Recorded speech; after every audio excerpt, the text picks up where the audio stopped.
So this is an exercise in different accents, so I apologize for that now. We're a little bit different from the other guys. I've been around private investing for a while and could never, ever figure out how to make money out of a startup. So I defer greatly to you guys. You are just incredible.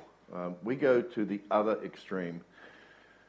We look at companies that have come out of the startup phase up and gone into the scale-up phase before they start to move across to commercialization. I'm going to talk you through that in a second. But essentially what happens in the business world of the startups is that you concentrate on your product, and you concentrate on your product, and you concentrate on getting funded.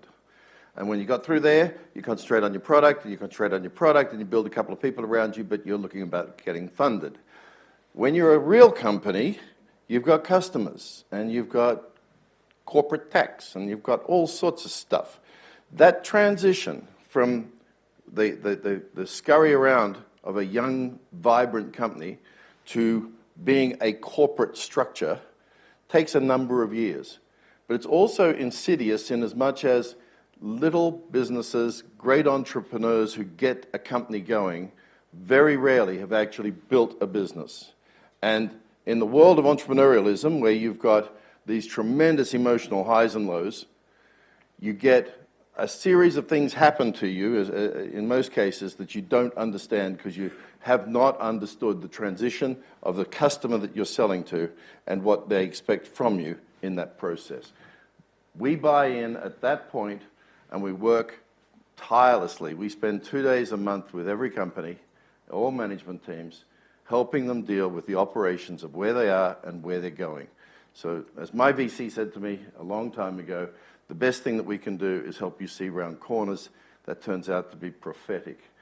This is not my favorite slide, but James tells me I've got to do it. So I have a little bit of experience here. I built a business from startup to $1 billion corp.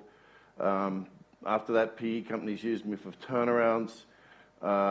I've done 6 VC funds of different types where I represent the money on the board, and I do for those companies what I do here now.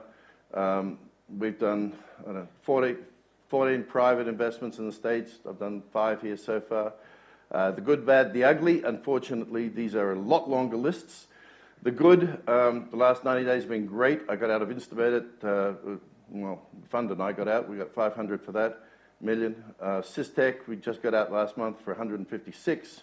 The bad, we got our money back on, or a bit over our money back on Enclothed.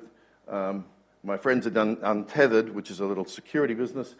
They've gone into zombie land. I don't know if I'm going to see my money back. The ugly, complete and utter disaster. The first lot, the entrepreneur went back to the way he wanted to do things. And in the second one, the market moved, the company didn't, and the entrepreneur was much too smart to listen to us. So all of these things actually have had a huge effect on what we do.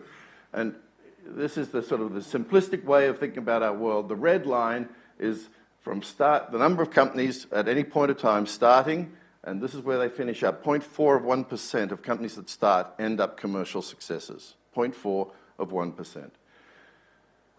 So that in itself is not invigorating. The green line is revenue. These two lines cross. And at that point, you're starting this transition period. This transition period, as I said, a guy named Jeffrey Moore wrote a whole book about it. It's called Crossing the Chasm, and it's to do with moving away from being totally focused around your product and service to being focused around your company and your customers. That's where we work. And what does it mean? It means we can't be a traditional fund. We can't, if you imagine, right, 2 days a month, every management team, we are right in the weeds with them. So we can only do 8 companies. We are super, super high touch. We are for everything from operations to strategy. Just we've done this, and in most cases, the problems that companies go through are very similar, independent of what the industry is they're working in.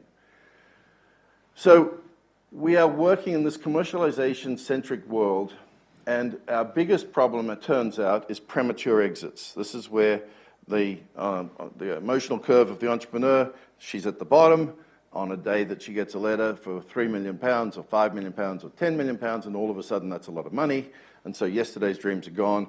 That is our biggest problem, and that's the one that it's hardest to manage against, because although happily that's a return to the money to the investors, and usually a good one, it's not the best one, and we really, really want to get as good as we can, which I'll explain in a second.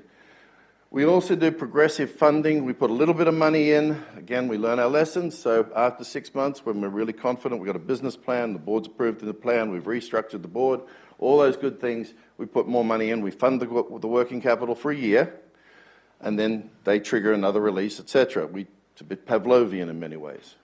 But it means that they don't forget where the advice came from. These are real companies, so our diligence is nothing like the diligence you tend to see in SEIS or EIS normally. We have 30 employees, they've done 1 to 5 million in revenue, they've got real customers. This is a very intensive diligence process.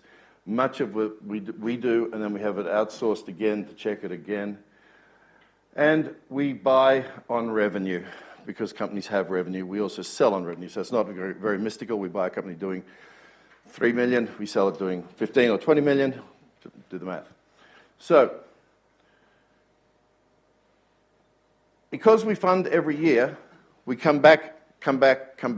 Our investors have to have bought into both the fund and the companies, because it's a discretionary fund, and you can choose whether you want to stay in the business or you want to stay in the fund, or you didn't want to back one particular business.